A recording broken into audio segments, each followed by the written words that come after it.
In 1991, Bugatti built the most technologically advanced supercar in the world. The EB110 was so far ahead of the game it made anything from Jaguar, Ferrari and Lamborghini look prehistoric.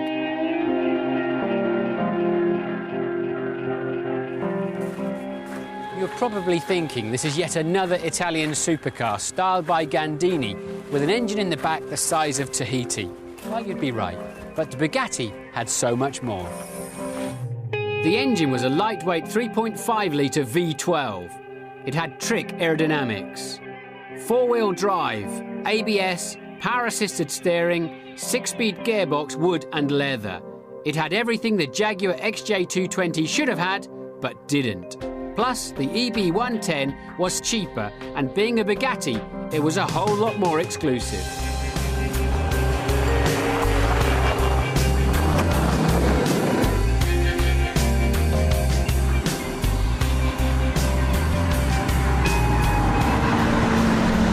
Considering this is over a decade old, I'm a fan of the carved-from granite looks and the technology they tried to apply. This is the second time I've driven an EB110. The first time was back in 1992 when my Grand Prix teammate was Michael Schumacher at Benetton. He turned up for a test at the Paul Ricard circuit in the south of France in a bright yellow one and offered me the chance of a run.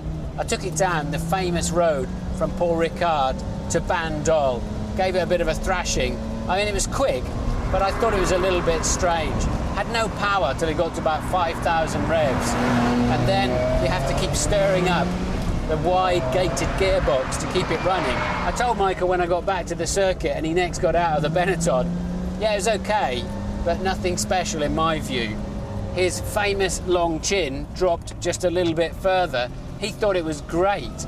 You've got to remember though, the car he'd come from was a 5-door Escort hatchback. I guess he's moved on a bit these days. But it is a car that you can cover some distance in. You could happily take somebody else's girlfriend away for a nice weekend at a country house hotel in this car. It doesn't rattle the fillings out of your teeth. I suspect it'll work better on the racetrack where you can keep it in the zone, choose your braking points, choose your gears, and that's where we're going to take it now.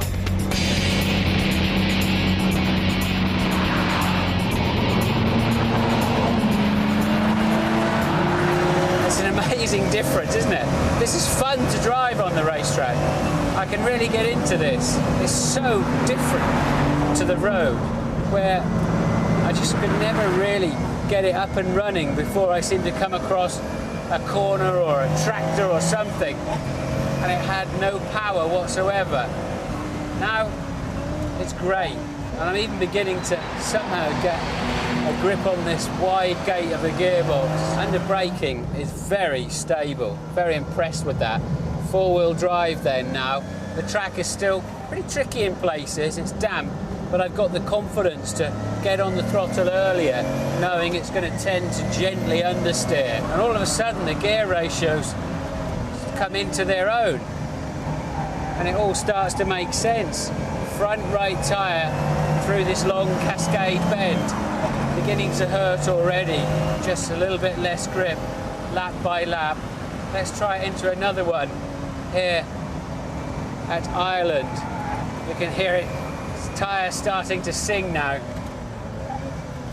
Into the shell hairpin. Throw it in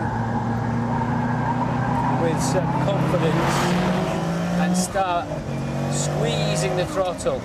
In a racing situation, you really want to treat, to a certain extent, the brake pedal and the throttle like it's got an egg underneath it. You don't want to brake. It's not all about going sideways. Sideways is not fast.